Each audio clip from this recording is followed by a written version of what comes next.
سامعین حضرات السلام علیکم۔ انجمن غنچۂ مظلومیہ کے صاحب بیاس مرحوم ضمیر حسن رضوی صاحب کے ایصال ثواب کی مجلس اعزا ادارہ حضرت مختار فیڈریشن کی جانب سے برپا ہو رہی ہے۔ مجلس کا آغاز تلاوت کلام پاک سے قاری معصوم مہندی صاحب کریں گے، بعدہ شعراء اکرام بارگاہ امامت میں نذرانِ عقیدت پیش کریں گے۔ مجلس کو فقر ہندوستان سرکار جواد العلماء جناب مولانا کلب جواد صاحب قبلہ نقوی امام جمعہ شاہی مسجد آصفی لکھنؤ خطاب فرمائیں گے۔ بعد مجلس انجمن غنچۂ مظلومیہ نواں خوانی کرے گی۔ مؤدبانہ گزارش ہے قاری معصوم مہندی صاحب کی خدمت میں کو تشریف لائیں اور تلاوت کلام پاک سے مجلس کا آغاز کریں۔ بر محمد وآل محمد نعرہ صلوات۔ اعوذ باللہ من الشیطان اللعین الرجیم، بسم اللہ الرحمن الرحیم۔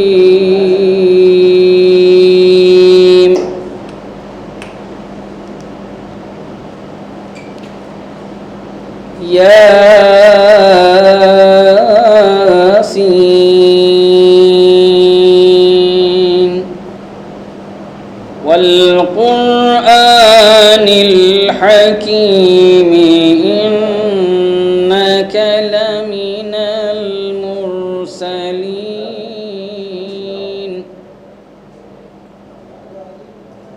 على صراط مستقيم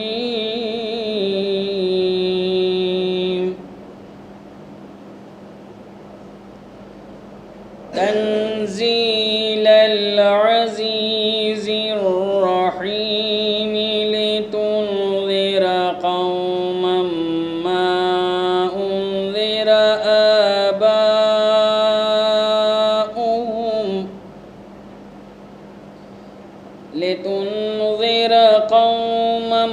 ما أنذر آباؤهم فهم غافلون لقد حق القول على أكثرهم فهم لا يؤمنون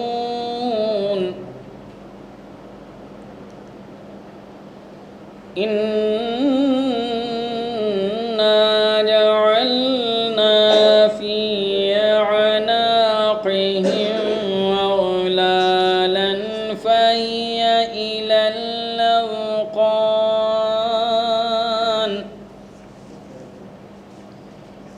فهي إلى الأذقان فهم مقمحون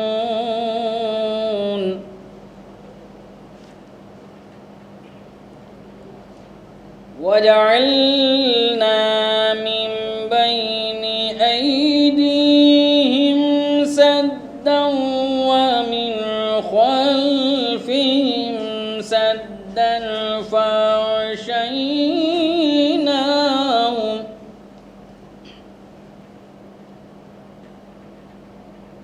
ومن خلفهم سدا فأغشيناهم فهم لا يبصرون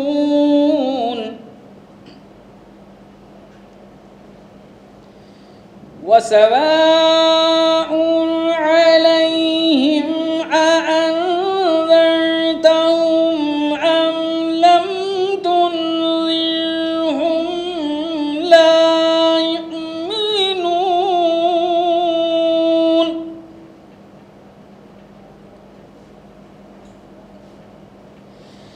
إنما تنذر من اتبع الذكر وخشي الرحمن بالغيب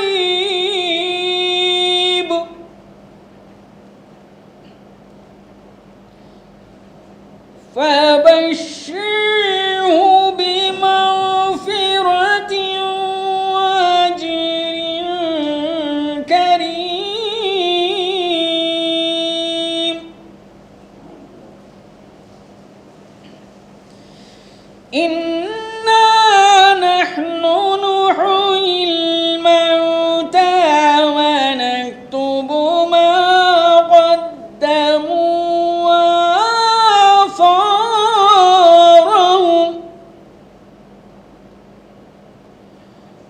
كل شيء أحصيناه في إمام مبين.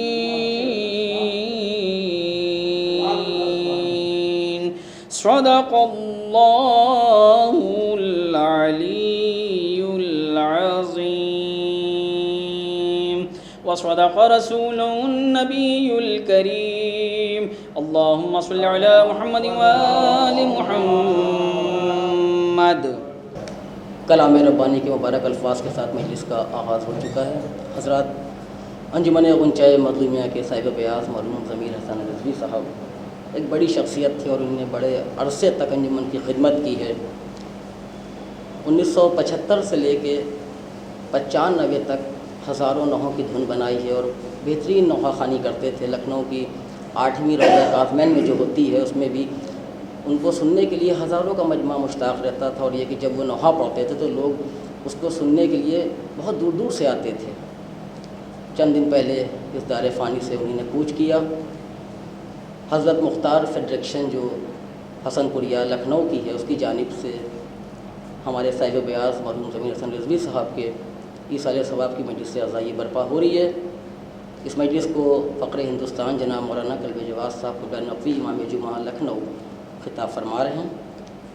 مرحوم کے ایصال ثواب کے لیے بارگاہ امامت میں نذران عقیدت پیش کرتا ہوں. چند شعر پیش خدمت ہیں. پر محمد وآل محمد نعرہ صلوات.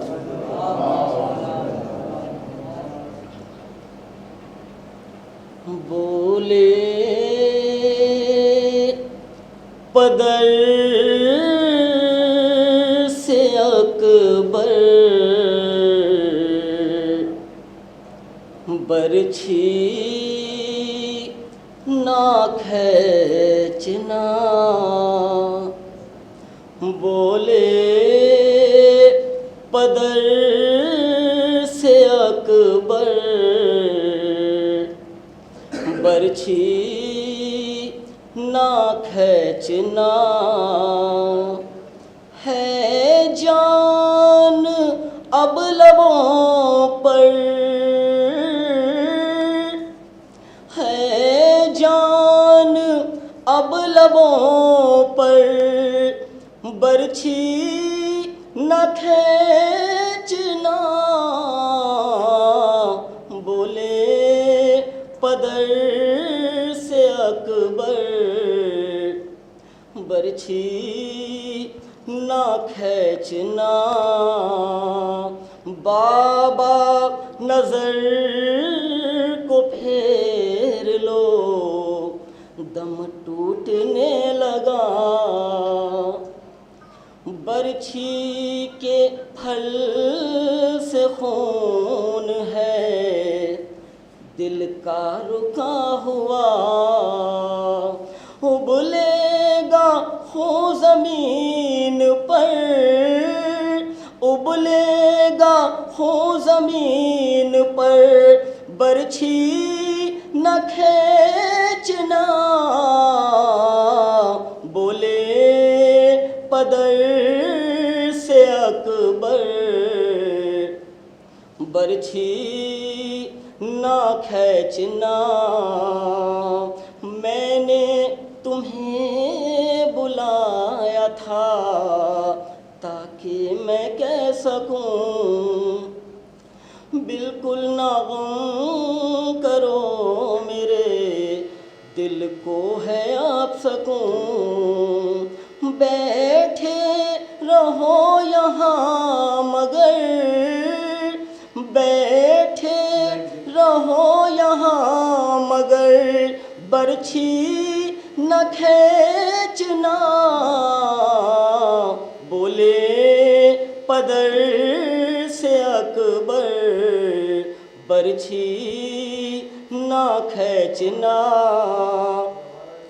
اماں کو یہ خبر نہ ہو مجھ کو سنا لگی، غش آ گیا تھا بس ذرا شدت کی پیاس تھی.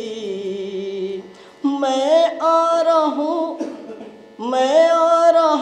ہوں جاؤ گھر، میں آ رہا ہوں برچھی نہ کھینچنا،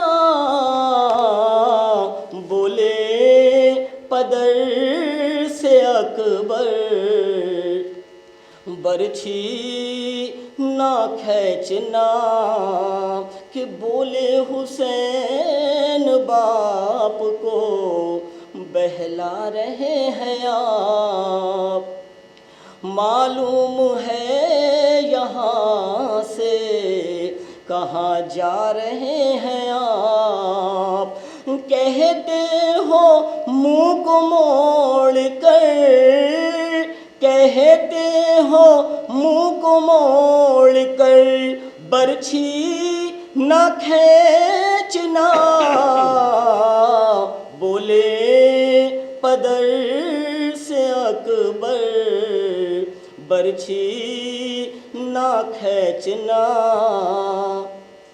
سانسیں اکھڑ رہی ہیں تو مدھم ہے نبض بھی، کرتے ہو آہ ہم کو ہے تاکید صبر کی، کہتے ہو تھام کر جگر، کہتے ہو تھام کر جگر، برچھی نہ کھینچنا، بولے پدر سے اکبر، برچھی نہ کھینچنا۔ اکبر پکار باپ سے دل کو سنبھالیے، ٹوٹی سنا کلیج میں رہنے ہی دیجئے، نکلے گا ساتھ میں جگر، برچھی نہ کھینچنا، بولے پدر سے اکبر، برچھی نہ کھینچنا۔ مولا نے یا علی کہا دل کو سنبھال کر، پھر خود ہی لڑکھڑا گئے برچھی نکال کر، کہتا رہا جوان پسر، کہتا رہا جوان پسر، برچھی نہ کھینچنا، بولے پدر سے اکبر، برچھی نہ کھینچنا۔ بھائی بہن مل کے بنائی ہے کربلا، بنائی ہے کربلا، اس واسطے دلوں میں سمائی ہے کربلا، سمائی ہے کربلا۔ قاسم نہ ہے عباس ہے، نہ ہے علی اکبر، نہ ہے علی اکبر، سب نے وہاں پہ جا کے بسائی ہے کربلا، بسائی ہے کربلا۔ جانے نثاری کر دو زہرا کے لال پر، زہرا کے لال پر، کر دے کہ کربلا میں بچائی ہے کربلا، بچائی ہے کربلا۔ ماتم کرو حسین کو اور مجلس کرو، اور مجلس کرو، ماتم کرو حسین کا اور مجلس کرو اور مجلس کرو، واسطے دلوں میں سمائی ہے کربلا، سمائی ہے کربلا۔ ایک نعرہ صلوات دیجیے۔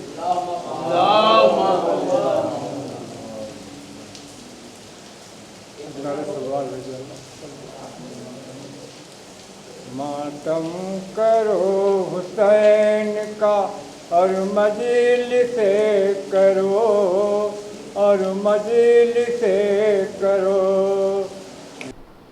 اعوذ باللہ السمیع العلیم من الشیطان اللعین الرجیم، بسم اللہ الرحمن الرحیم، الحمد للہ رب العالمین، والصلاة والسلام علی سید الانبیاء والمرسلین، سیدنا و نبینا و شفیع المذنبین ابی القاسم محمد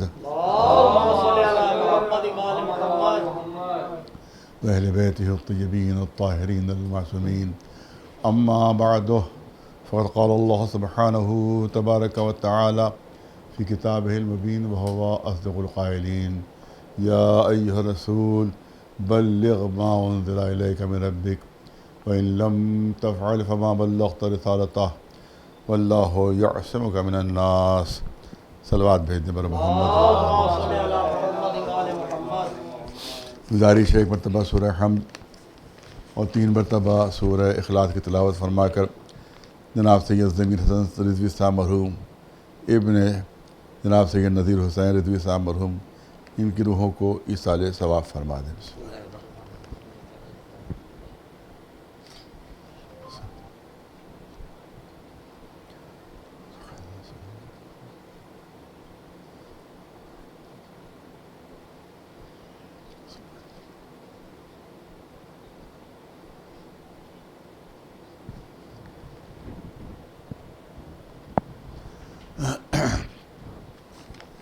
جن مرحوم کے یہ ایصال ثواب کی مجلس سے جناب ضمیر حسن رضوی صاحب، یہ بہت ہی مشہور نوحہ خواں رہے ہیں لکھنؤ میں، تقریباً سن 1975 سے لے کر 1995 تک لکھنؤ کی معروف انجمن غنچۂ مہدیہ کے یہ غنچۂ مظلومیہ کے صاحب بیاض رہے ہیں، اور یہاں انہوں نے اپنی نوحہ خوانی کے جو ہے وہ پرچم جو ہے وہ نصب کیے ہیں۔ اس کے بعد یہ بمبئی چلے گئے اور بمبئی میں بھی انہوں نے نوحہ خوانی میں پوری اپنی زندگی گزار دی ہے اور صاحب بیاض رہے ہیں، لہذا وہی اہل بیت ہیں، اہل بیت کے چاہنے والے، مولا کے چاہنے والے، ان کے ایصال ثواب کی مجلس ہے۔ ماہ ذی الحجہ ہے، اس مہینے کی بھی بہت اہمیت ہے اور بہت عظمت ہے، بہت شرف ہے، بے انتہا مناسبتیں ہیں اس ماہ مبارک میں، بہت مناسبتیں ہیں۔ ایک پہلی مناسبت تو یہ ہے کہ مولا علی اور شہزادی کونین کا عقد ہوا اسی ماہ میں۔ دوسری مناسبت یہ ہے کہ حج بھی ہے اسی ماہ میں، اور جناب اسماعیل اور جناب ابراہیم کی قربانی کو قبول فرمایا اللہ نے، وہ بھی ایک بہت بڑی عید ہے۔ یہی ماہ وہ ہے کہ جس میں بعض روایتوں کے مطابق ہمارے 10ویں امام علی نقی علیہ السلام کی ولادت ہوئی ہے، 15 ولادت کی تاریخ ہے۔ اسی طرح سے یہی مہینہ ہے کہ جس میں عید غدیر ہے، جو عید اکبر کہلاتی ہے، عید اللہ الاکبر، عید غدیر ہے جو ہمارے لحاظ سے سب سے بڑی عید ہے۔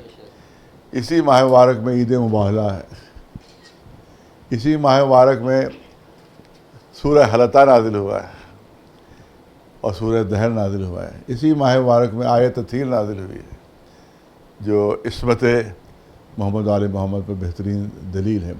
اسی ماہ مبارک میں آیہ ولایت نازل ہوئی ہے، انما ولیکم اللہ ورسولہ والذین آمنوا الذین یقیمون الصلاۃ ویؤتون الزکاۃ وہم راکعون، یہ اسی ماہ ذی الحجہ میں نازل ہوئی۔ تو اگر آپ دیکھتے جائیں تو مسلسل اس میں عیدیں ہیں، مسلسل عیدیں اس میں ہیں اور بے انتہا مبارک تاریخیں اس میں ہیں، لیکن کیونکہ ایک مولا کے چاہنے والے کی اور مولا کائنات کے غلام کی ایصال ثواب کی مجلس سے میں نے اس آیہ کریمہ کو اختیار کیا ہے کہ جو عید اللہ الاکبر کہلاتی ہے، یعنی عید غدیر، اور جس میں یہ آیت کریمہ نازل ہوئی، یا ایھا رسول بلغ ما انزل علیک من ربک۔ بہت پہلو ہیں اس میں، بے شمار لطیف نکتے ہیں اس میں۔ بلغ ما انزل الیک من ربک، اے رسول اس بات کی آپ تبلیغ کر دیجئے، اس بات کو آپ پہنچا دیجئے جو ہم نے آپ پر بہت پہلے نازل کیا ہے۔ ما انزلہ ہے، یہ ماضی کا صیغہ ہے، یہ پاسٹ ٹینس ہے۔ یہ انزلہ یعنی کبھی پہلے ہم نے آپ پر نازل کیا ہے۔ تو اب یہ کون سا دن تھا، کون سا موقع تھا، کون سا محل تھا کہ جب رسول اللہ کو یہ حکم ملا، اور اس کے بعد پھر غدیر کے دن کو تاکید کی گئی کہ آج کے دن جو بہت پہلے آپ پر ہم نے حکم نازل کیا تھا، وہ آج آپ اس کی تبلیغ کیجیے، اس کو آج پہنچائیے۔ تو اب جب قرآن مجید کی تلاوت کی تو ہمیں یہ ملا کہ جب رسول اللہ معراج پر تشریف لے جاتے ہیں، حضور سرور کائنات محمد مصطفیٰ صلی اللہ علیہ وسلم معراج پر تشریف لے گئے، تو اس وقت وہاں کے اوپر قرآن میں آیت موجود ہے کہ اوحا الی عبدہ ما اوحا، مجھے ہمیں اللہ اعلان فرما رہا ہے کہ مجھے اپنے بندے کے اوپر جو وحی نازل کرنا تھی وہ نازل کر دی۔ ما کا جو کلمہ ہے اس کے معنی ہوتے ہیں اننون، جو نہیں معلوم ہو، یعنی جو دنیا کو خود کی خبر نہ ہو۔ ہم نے ایسی چیز کی وحی کی ہے کہ جس کی خبر صرف رسول کو ہے، اور رسول کے علاوہ کسی اور کو وہ خبر نہیں ہے۔ اب صرف میں بہت توجہ چاہوں گا، خاص طور سے جو ہمارے پڑھے لکھے ناظرین جو ہیں وہ جس کو سن رہے ہیں، دیکھ رہے ہیں، ان کی توجہ چاہوں گا۔ 63 سال کی عمر میں رسول اللہ کو صرف 2 مرتبہ کلمہ ماں سے خطاب کیا گیا ہے، صرف 2 مرتبہ۔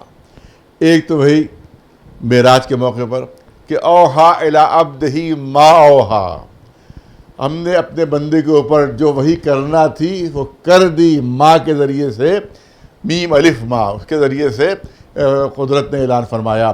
اب سال پر سال گزرتے جا رہے ہیں، زمانے پر زمانہ گزرتا جا رہا ہے، مسلمان حیران ہے کہ آخری کون سی وحی تھی کہ جو معراج کے موقع پر نازل فرمائی، جو قاب قوسین ادنیٰ کے موقع پر اللہ نے نازل فرمائی ہے۔ تو یہ لفظ ماں ہے کاہے کے لیے؟ راز کب کھلا؟ جب غدیر میں پہنچنے سے پہلے رسول اللہ کے اوپر یہ حکم نازل ہوا کہ بلغ ما انزل الیک من ربک، ہم نے جو معراج کے موقع پر تمہیں وحی کی تھی آج وہ پہنچانے کا دن آ گیا ہے۔ اس کا مطلب یہ ہے یہ معراج نہیں تھی بلکہ مقصد غدیر کی تبلیغ کا دن تھا، وہ جو معراج کہا جاتا ہے۔ ایک صلوات بھیجے محمد۔ اور اس کے بعد پھر رسول اللہ تشریف لے جاتے ہیں میدان غدیر میں۔ غدیر آج بھی آپ دیکھیں تو بالکل ویران رہا ہے، جبکہ اتنی آبادی بڑھ چکی ہے، کم از کم 100 گنا آبادی ہو گئی ہوگی اس زمانے سے کہ جس وقت یہ غدیر کا واقعہ ہوا ہے۔ آج سعودی عرب میں 100 گنا آبادی بڑھ گئی ہوگی، لیکن آج بھی وہ علاقہ اتنا ہی ویران ہے کہ جیسے آج سے 1400 سال پہلے تھا۔ اب بہت توجہ سے بات سنیے، جو کرنا چاہتا ہوں ایک بہترین دلیل ہے جو پیش کرنا چاہتا ہوں۔ اب رسول اللہ وہاں پر تشریف لے آئے، انتظار ہوا کہ جو پیچھے رہ گئے ہیں وہ آ جائیں، جو آگے بڑھ گئے ہیں ان کو واپس بلا لیا جائے۔ مجمع پورا جمع ہو گیا۔ اب رسول اللہ نے فرمایا کہ مجھے ممبر چاہیے ہے۔ رسول نے فرمایا مجھے ممبر چاہیے۔ اب حکم رسول، اب جتنے اصحاب کرام تھے، چاہنے والے تھے، وہ ادھر دوڑے ادھر دوڑے، ادھر گئے ادھر گئے۔ اب نہ آس پاس کوئی گاؤں، نہ دیہات، نہ کوئی آبادی۔ ممبر ملے تو کہاں سے ملے؟ ارے کوئی آس پاس کوئی مسجد ہوتی تو وہاں سے ممبر جو ہے وہ دستیاب ہو جاتا، کوئی آبادی ہوتی تو دستیاب ہو جاتا۔ اب جب پورا ڈھونڈ کے تھک ہار کے رسول کی خدمت میں آئے، اے اللہ کے رسول ہم تو ممبر کا انتظام نہیں کر سکے، ہم تو ممبر کا اہتمام نہیں کر سکے۔ اب سمجھ میں نہیں آتا، اب رسول اللہ کو کیا، ظاہر ہے کہ وہی کے رہنے والے تھے، بہت زیادہ فاصلہ بھی نہیں مدینے سے، رسول اللہ کو کیا خود معاملہ معلوم نہیں تھا کہ آس پاس کوئی آبادی نہیں ہے؟ کہ ان کو معاملہ علم نہیں تھا کہ یہاں ممبر نہیں مل پائے گا ان کو؟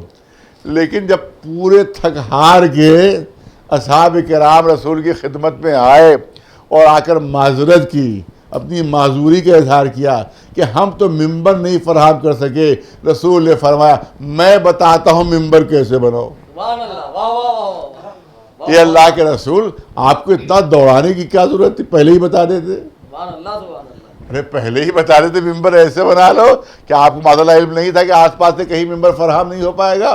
لیکن شاید رسول اپنے اصحاب کو یہ بتانا چاہتے ہیں کہ دیکھو جب میرے بغیر بتائے ہوئے تم ممبر نہیں بنا سکتے تو صاحب ممبر کو میرے بغیر بتائے کیسے بنا سکتے ہیں. نعرہ حیدری، نعرہ صلوات، سبحان اللہ سبحان اللہ. اور اس کے بعد وہ خطبہ غدیر ہے. اس کے بعد غدیر میں مولائیت کا اعلان ہے. اور اس کے بعد جو ہے اب تمام اہل سنت احمد ابن حنبل، امام احمد، کیونکہ یہ ہو سکتا ہے اور لوگ بھی سنیں دوسرے مذہب کے لوگ بھی، تو امام احمد ابن حنبل یہ بہت بڑی شخصیت ہے مسلمانوں کے. اور جو 4 امام ہیں اہل سنت کے، امام ابو، جو ظاہر وہ امام کہتے رہتا اس کو، ہم بھی احترام میں امام کہہ رہے ہیں ان کو، امام ابو حنیفہ، امام شافعی، امام مالک اور امام حنبل، امام احمد بن حنبل. اس وقت سعودی عرب کا جو سرکاری مسلک ہے وہ حنبلی مسلک ہے. اور اس وقت لاکھوں لاکھ لوگ آج بھی ان کے ماننے والے موجود، جس طرح امام ابو حنیفہ کے، اسی طرح سے امام احمد بن حنبل. ان کی بہت مشہور کتاب مسند امام احمد بن حنبل، جس میں ان کا دعویٰ یہ ہے کہ میں نے ساری صحیح حدیثیں اس میں جمع کر دی ہیں. خود انہی نے دعویٰ فرمایا ہے کہ میں نے ساری صحیح حدیثیں اس میں جمع کر دی ہیں. اور اس میں ایک حدیث سن لیجیے آپ، غدیر کا تذکرہ پورا انہی نے فرمایا ہے. اس میں جو کہا جاتا تھا غدیر شیعوں کا گڑھا ہوا ہے، تو اگر شیعوں کا گڑھا ہوا ہے تو امام احمد بن حنبل تو آپ کے امام ہیں، ہمارے امام تھوڑے بے ہیں. شک، واہ واہ واہ، اگر گڑھا ہوا ہے تو یہ آپ کے امام اپنی کتاب میں کیوں لکھ رہے واہ ہیں؟ واہ، بے شک. امام، پھر میں دہرا دوں، امام احمد ابن حنبل نے اپنی کتاب مسند احمد ابن حنبل میں پورا واقعہ غدیر کا تحریر فرمایا آپ نے.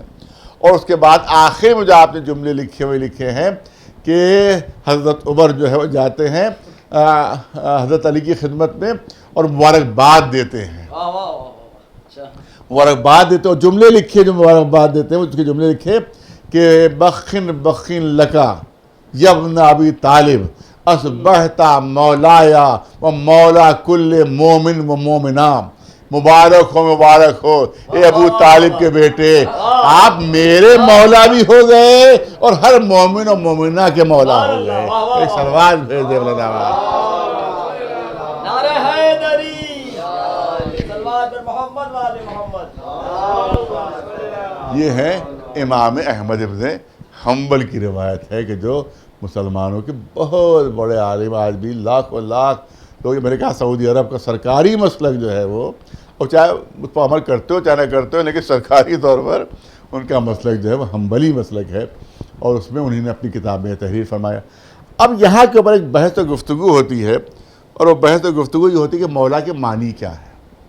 میں نے اس لیے پورا زحمت دی کیونکہ بحث ہوتی ہے مولا کے معنی کیا ہے. کہ مولا کے معنی صاحب تو 27 معنی ہے، کسی کا 25 معنی ہے، کسی کے کتنے معنی ہے.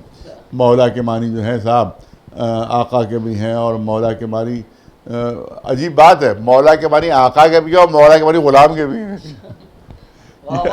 یہ عجیب عربی زبان کی خصوصیت ہے کہ ایک ہی لفظ ہے اس کے بالکل برعکس معنی ہے. آقا کے بھی معنی ہے، مالک کے بھی معنی ہے، غلام کے بھی معنی ہے، مددگار کے بھی معنی ہے، بھائی کے بھی معنی ہے، ہمسائے کے بھی معنی ہے، پتہ نہیں کتنے اس کے معنی ہیں. اب یہی مسلمان بہانہ بنا لیتے کہ ارے پتہ نہیں کس معنی میں مولا کہا ہے،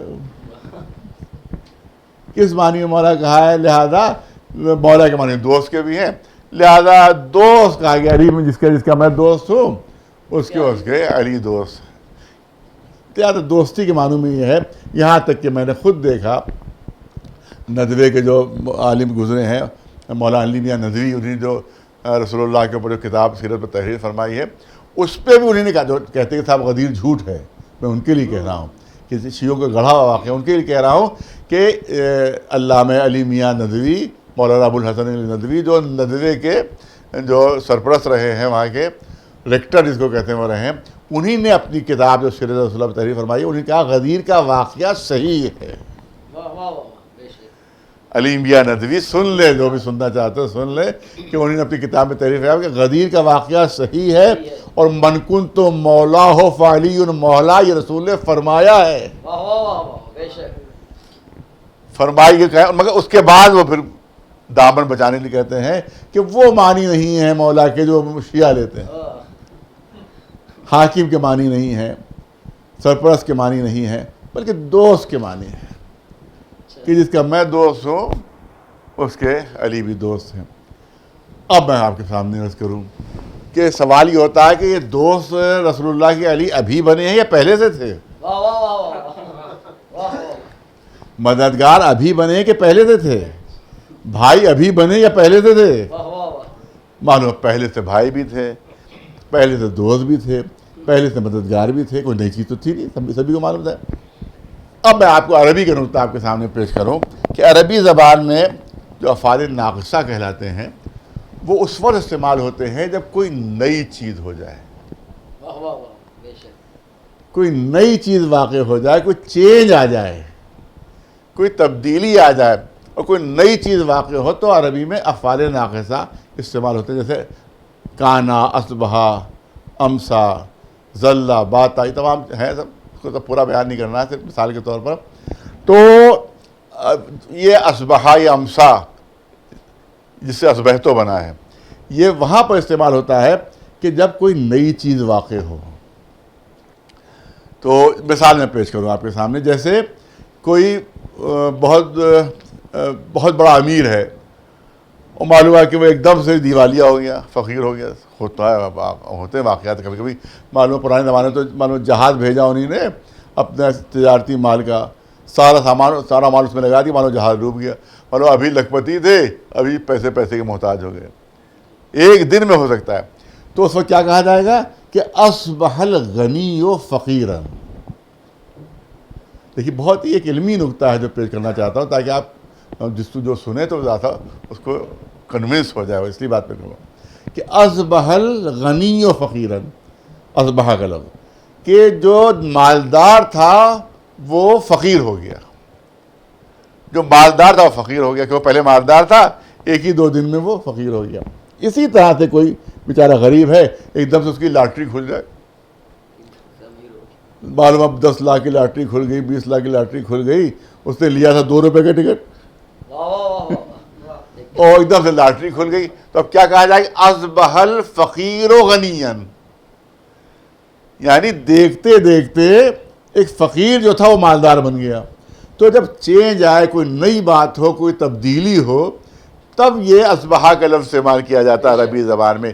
یہ نہیں کہا جائے گا کہ اصبح الفقیر فقیرا، ایک فقیر بن گیا، وہ تو پہلے ہی سے فقیر ہے، بہت توجہ، وہ تو پہلے ہی سے فقیر ہے، فقیر کیا بن گیا، وہ تو پہلے ہی سے۔ اصبح الغنی غنیا نہیں کہا جائے گا، معنی غلط ہے کہ امیر ہو گیا، وہ تو پہلے ہی سے امیر ہے، تو یہ بات غلط ہو جائے گی۔ لہذا جب چینج آئے، نئی بات ہو، تب کہا جاتا ہے اصبح عربی زبان میں۔ لہذا یہ جو خلیفہ ثانی استعمال فرما رہے ہیں کہ اصبحت مولایا و مولا کل مومن مومنہ، آپ ہمارے مولا ہو گئے، تو مجھے یہ بتائے کہ نہ اس سے دوست مراد ہو سکتا ہے کیونکہ دوست تو پہلے سے ہیں، نہ ہمسایہ مراد ہو سکتا ہے کیونکہ ہمسایہ تو پہلے سے ہے، نہ مددگار مراد ہو سکتا ہے کہ مددگار تو پہلے سے ہے، نہ بھائی مراد ہو سکتا ہے، بھائی تو پہلے سے ہے، نہ دوست مراد ہو سکتا ہے، دوست تو پہلے سے ہیں۔ خود خلیفہ ثانی اقرار کر رہے یہ تمام چیزیں تو پہلے سے تھی، آج آپ ہمارے مولا بھی بن گئے۔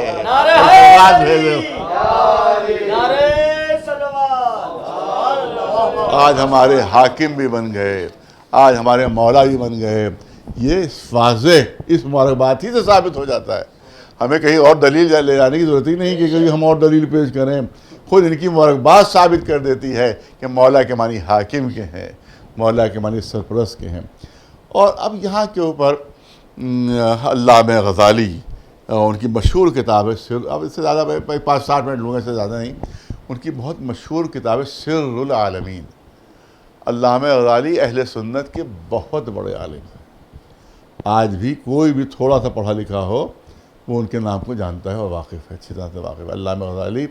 بلکہ یہاں تک بعض لوگوں نے لکھ دیا، یہاں تک لکھا ہے میرے پاس حوالے اس کے موجود ہے کہ اگر سلسلے نبوت ختم نہ ہوا ہوتا رسول اللہ کے بعد اور نبی آ رہے ہوتے تو غزالی ضرور نبی بنتے. واہ واہ واہ واہ بے شک. یہ خود اہل سنت علماء نے لکھا ہے, شیعہ علماء نے لکھا ہے, اہل سنت علماء نے لکھا ہے بعض نے کہ اگر سلسلے نبوت ختم نہ ہوا ہوتا اور نبی آ رہے ہوتے اب تک تو غزالی بھی نبی بنتے. اتنا بڑا مرتبہ ان کا, خود اہل سنت کی نگاہوں میں اتنا بڑا مرتبہ ہے. ان نے سر العالمین میں تحریر کیا ہے پورا واقعہ غدیر کا, اور اس کے بعد ان کی مبارکباد تحریر کی ہے کہ انہی نے مبارکباد دی, اور اس پہ لکھا ہے کہ انہی نے علی کو اپنا حاکم مانا. واہ واہ واہ واہ بے شک. سبحان اللہ. اپنا حاکم مانا. اس کے بعد جو جملے ہیں, جس کو شکایت کرنا ہو غزالی ہی سے شکایت کرے جائیں گے. اس کے بعد کے جملے معذرت کے ساتھ کرنا چاہتا ہوں, وہ جملے یہ ہیں, بعد میں وہ لکھتے ہیں اپنی سر العالمین کتاب میں, اس کا حوالہ صفحہ صدر میرے پاس سب موجود ہے, کہ اس میں لکھتے ہیں لیکن بعد میں حکومت کی ہوس ان پر غالب آ گئی, اور اپنے اس عہد کو جو علی سے کیا تھا وہ بھول گئے, اور حکومت کی لالچ میں خود بن بیٹھے اور علی کو محروم کر دیا. ایک سلوات بھیجے محمد. یہ ایک اہل سنت کا بہت بڑا عالم لکھ رہا ہے.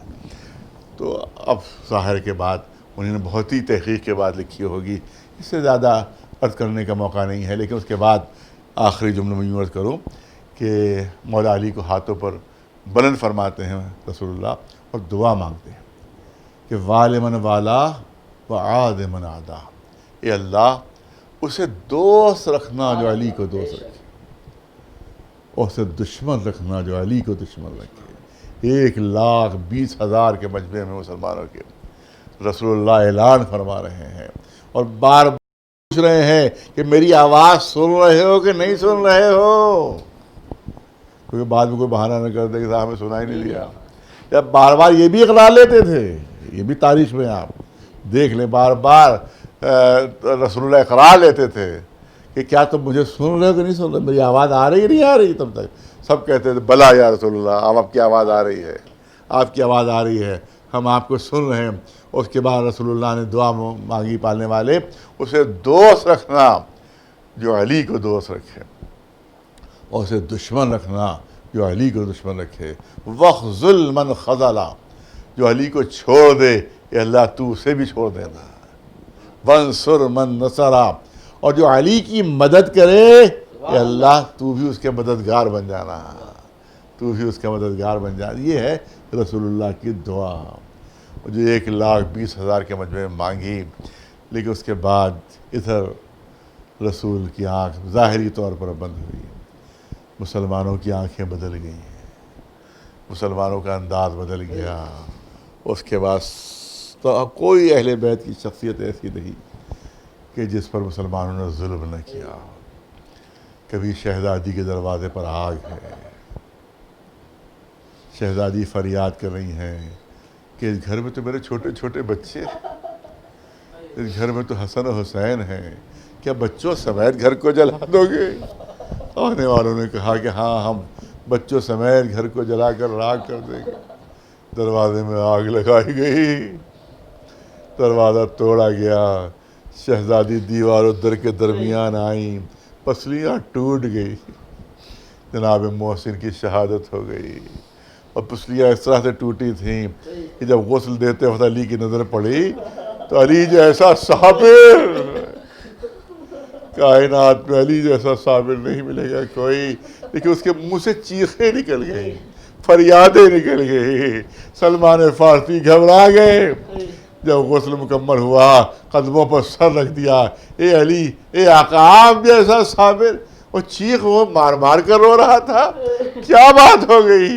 کہا مجھے فاطمہ نے نہیں بتایا تھا کہ پسلیاں کتنی ٹوٹ گئی. میری جو نظر پڑی, پہلی مرتبہ میں نے دیکھا تو مجھے اندازہ ہوا کہ پسلیاں کتنی ٹوٹی. اس کے بعد دنیا نے منظر دیکھا, ایک سازش کے تحت ابن ملجم کو راضی کیا جاتا ہے, اور اس کی ضربت مولا کے سر پر لگتی ہے. مولا مسلح کے اوپر تڑپ رہے ہیں, بے چین ہیں, اور دنیا دیکھ رہی ہے کہ ایسا رحیم و کریم مولا اس طرح سے ظلم کے ساتھ دنیا سے رخصت ہوا. کہ دنیا نے دیکھا کہ امام حسن کو زہر دیا جا رہا ہے اور جگر کے ٹکڑے دشت میں گر رہے ہیں۔ کیا حالت ہوئی ہوگی امام حسین کی کہ جب انہوں نے منظر دیکھا ہوگا کہ امام حسن کے جگر کے ٹکڑے دشت میں گر رہے ہیں۔ ارے بھائی کے زانو کے اوپر بھائی نے دم توڑ دیا۔ اے آقا حسن آپ کو مبارک ہو، کم از کم آپ کا بھائی تو موجود ہے کہ جس نے اپنے زانو پر آپ کو سر رکھ لیا۔ آ کر کربلا کا منظر دیکھا، آپ کا بھائی حسین تیروں کے بستر پر ہے، زمین تک جسم نہیں پہنچ رہا ہے، ملون شبراتا ہے، اپنا نجس پیر حسین کے جسم پر رکھتا ہے۔ آہستہ آہستہ سارے تیر جسم کے پار ہو جاتے ہیں، اس ملعون کا خنجر چلتا ہے۔ حسین دنیا سے رخصت ہوئے، کائنات میں اندھیرا ہوا، کسی منادی نے آواز دی، الا قتل الحسین بکربلا، الا ذبح الحسین بکربلا۔ بس آخری جملے عزاداروں، اب ظلم کی انتہا یہ ہے کہ اسیروں کو اسیر کر کے اس طرف سے لے جایا گیا کہ جہاں یہ بے کفن لاشیں پڑے ہوئے۔ تاریخ کہتی ہے کہ جیسے ہی بیمار امام کی توجہ ان بے کفن لاشوں کی طرف ہوئی، جیسے ہی نظر پڑی چہرے کا رنگ زرد ہو گیا، بدن پر تھر تھری پڑ گئی۔ جناب زینب جیسی بہادر خاتون بھی گھبرا گئیں، اے بیٹا تمہارا یہ کیا حال ہو رہا ہے؟ ایسا لگتا ہے کہ تمہاری روح جسم سے نکل جائے گی۔ امام نے فریاد کی، اے پھوپھی اماں آپ دیکھ رہی ہیں کہ ان ظالموں نے اپنی نجس لاشوں کو دفن کر دیا، مگر میرا باپ، میرا بھائی، میرا چچا اسی طرح سے بے غسل و کفن پڑے ہوئے۔ یہاں پہ ایک نفسیاتی نکتہ بیان کر کے اپنی بات مکمل کر رہا ہوں۔ آپ دیکھیں کہ جناب زینب خاتون ہے، چوتھے امام مرد ہے، مرد کا دل زیادہ مضبوط ہوتا ہے، خاتون کا دل کمزور ہوتا ہے، لیکن لاشوں پر نظر پڑ کے جو حالت چوتھے امام کی ہوئی وہ حالت تاریخ میں جناب زینب کی نہیں ملی ہے۔ جو چوتھے امام کی حالت ہوئی کہ لگتا تھا کہ روح نکل جائے گی، لگتا تھا کہ ابھی دنیا سے رخصت ہو جائیں گے۔ جناب زینب پر تو یہ حالت طاری نہیں ہوئی۔ لوگ کہیں گے بھئی یہ کیا بات ہوئی؟ تو میں عرض کروں گا یہ اس لیے ہوا کہ جناب زینب دن بھر لاشیں آتے دیکھ رہی تھیں، ساری لاشیں ان کے سامنے آئیں، کبھی اون محمد کا لاشا آیا، کبھی قاسم کا لاشا، کبھی علی اکبر کا لاشا، تو ساری لاشیں پہلے دیکھ چکی تھیں، لیکن بیمار امام صبح سے بے ہوش تھا، ابھی تک کوئی لاش دیکھی نہیں تھی، لیکن جب اونٹ کی بلندی سے ایک ساتھ 72 لاشوں پر نظر پڑے تو لگتا تھا روح نکل جائے گی، لگتا تھا کہ جان نکل جائے گی۔ جناب زینب چاہتی تھی کہ اس بیمار کی توجہ تھوڑی دیر کے لیے اس بے کفن لاشوں سے ہٹ جائے۔ عزاداروں یہ بتائیے کہ مظلوم زینب، بے کس زینب کون سا طریقہ اختیار کرے کہ بیمار کی توجہ تھوڑی دیر کے لیے ان بے کفن لاشوں سے ہٹے؟ تو صرف ایک طریقہ سمجھ میں آیا، اور طریقہ کیا تھا عزاداروں؟ وہ طریقہ یہ تھا کہ جناب زینب نے ہم کو اونٹ کی بلندی سے کربلا کی زمین پر گرا دیا تاکہ بیمار کی توجہ لاشوں سے ہٹ کر میری طرف ہو جائے۔ عزاداروں بیمار کی توجہ تو ہٹی، لیکن شہزادی کو کتنی اذیت برداشت کرنا پڑی۔ ایک تو اتنی بلندی سے نیچے آنا، وہ بھی اس عالم میں کہ ہاتھ پسے گردن سے بندھے ہوئے تھے۔ تاریخ کہتی ہے شہزادی زینب سر کے بھل کربلا کی زمین پر گری، بیویاں فریاد کر رہی تھیں مگر کوئی مددگار نہیں تھا۔ سَيَعْلَمُ الَّذِينَ ظَلَمُوا أَيَّ مُنقَلَبٍ يَنقَلِبُونَ أَلَا لَعْنَةُ اللَّهِ عَلَى الْقَوْمِ الظَّالِمِينَ۔ گزارش ایک مرتبہ سورہ حمد اور 3 مرتبہ سورہ اخلاص کی تلاوت فرما کر مرحوم سید ضمیر حسن رضوی صاحب، ابن سید نذیر حسین رضوی صاحب، صاحب بیات انجمن بچے مظلومیہ، ان کی روح کو اِیصال ثواب فرما دیں۔